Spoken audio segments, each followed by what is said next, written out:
Now is petrified of dogs and doesn't like to go out alone, and though the physical marks from the attack will quickly heal, his parents worry he'll always carry the mental scars. Rosh Shukla reporting there. Well, we're joined by Ryan O'Meara, who's the editor of K9 magazine. And Ryan, you're actually calling for new measures to be brought in. You've got a campaign launched this week. Tell us about it.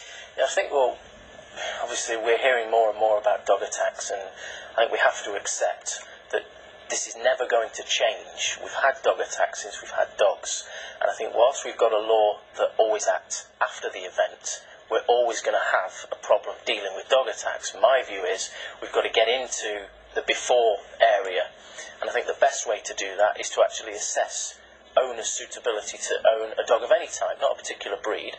I think in simple terms, if we want radically different results, which is a reduction in dog attacks and problems with dogs, we need a radically different law. So you envisage something a bit like a driving test, but almost like a dog driving test, a dog ownership suitability test? Yeah, almost like a doggy driving licence. I think that there is a fundamental gap in knowledge amongst quite a lot of dog owners, and I think we have a stereotypical image of the irresponsible dog owner. It's very often wrong. Very often you have people who are very responsible and they really want to do a good job, but they've maybe got a problem dog, a hyperactive dog or something like that, and they just don't know what to do.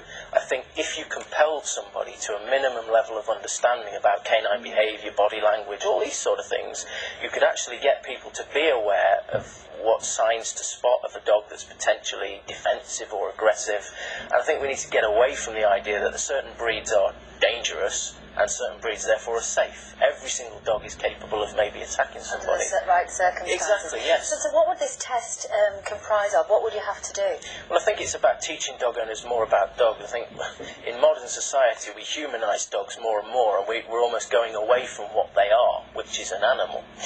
And an animal has particular emotions that are very different to ours. And I often hear in the wake of a dog attack these sort of words: came out of the blue, came without warning. Very rarely is that true. Dogs are different to us. They always give a warning. Now, what they do when they attack someone is never justified, never.